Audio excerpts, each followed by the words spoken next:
Hey there everybody, it's me Patrick, and today we're going to be doing a preview of the fight coming up this weekend, UFC Fight Night 121, Werdum versus Tybura. We have the former interim heavyweight champion, Werdum, going against the Polish heavyweight, Marcin Tybura. So I'll start with Marcin Tybura because I know less about him than I do Werdum. First off, he's Polish and I'm Polish, so Poland represent. Jeszcze Polska nie zginęła. Now to go on about what I know about Marcin. The only fight of his that I've seen was his fight against Andrei Arlovski, and it did little to impress me. In the fight, Marcin was looking for the takedown a lot, and when he did get the takedowns, he did a really good job of staying on top and making his way to mount or back control. Actually, in that fight, I think that it should have been stopped in the first round since Andrei took about 50 shots to the head and he did nothing to defend himself. He was just squirming, and I think the fight should have been stopped a lot earlier in the first round. The way Marcin got the takedown was actually off a kick that he caught. Then he finally got a second takedown the third round and won by unanimous decision. So on the ground, he looked good, but on the feet, it was a whole different story. Even though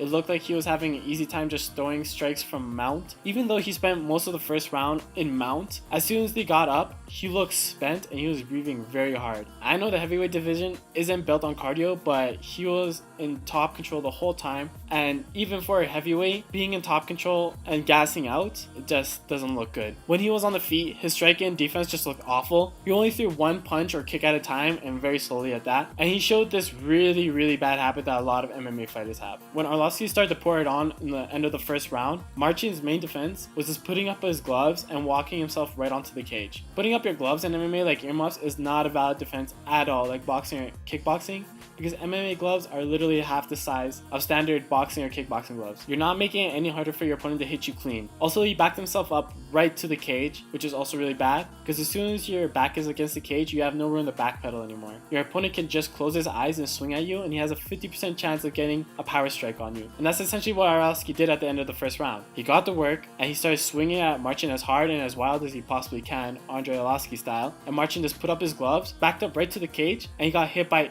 almost every single punch that Arlovski threw, and he was clearly rocked and wobbly at the end of the first round. He does take body shots well because he got hit by a really hard back kick from Arlovski, which is just amazing because just imagine getting kicked right into the ribs by a 240-pound giant. So that's basically all I have to say about Marcin. He got a win over a big name, but Arlovski has already been down the gutter for a while. He's on his way out. He got finished in his last 4 fights before the Marcin fight. Fabricio Werdum, on the other hand, is still a top flight heavyweight in heavyweight terms and standards, and I would honestly put him in my top 5 greatest heavyweights of all time list. Werdum has gone through a bit of a change since his return to the UFC. Before, Werdum was known as like a master grappler, and everybody just tried to avoid the ground game and takedowns that he threw at you.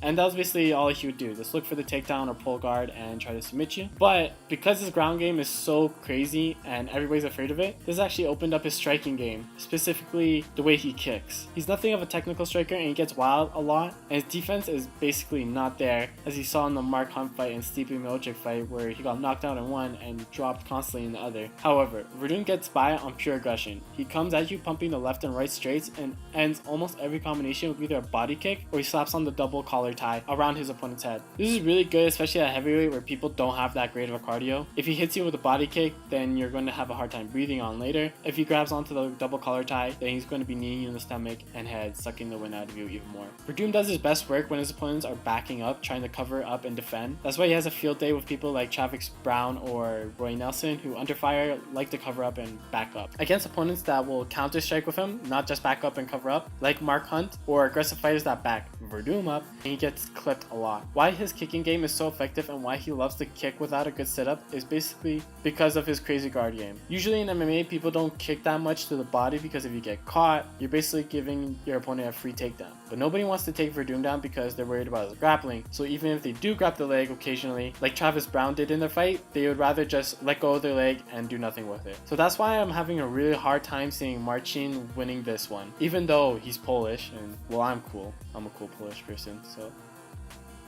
Anyways, Marcin has a solid controlling top game, but Werdum's guard is probably the best in the world in MMA, so I don't think Marcin is going to want to stick around for that. And on the feet, from what I've seen, Marcin throws out single strikes at a time, he doesn't counter, and when he's under fire, he backs up and just puts on the earmuffs to protect himself, which is what Werdum loves. If you do that, if you just keep on backing up, you're giving Werdum the type of fight that he excels at and loves. Being the aggressor and punting out your legs and body while grabbing the double collar tie to knee in the stomach right where your cardio is. And that's another big factor. cardio. Werdum has great cardio for a heavyweight at least, as shown in his fight with Cain Velasquez, where he had the champ gasping for air while he looked fresher. Werdum has also trained a lot of camps that were 5-round fight camps. Those are a lot different than 3-round fight camps, and this is going to be Marcin's first time practicing for 5 rounds. And to be honest, at the end of the first round of Andrei Arlovski, he was just exhausted, and he took a break for the whole second round because Arlovski was just leaning on him against the fence, which is really worrying considering how many 5-round camps that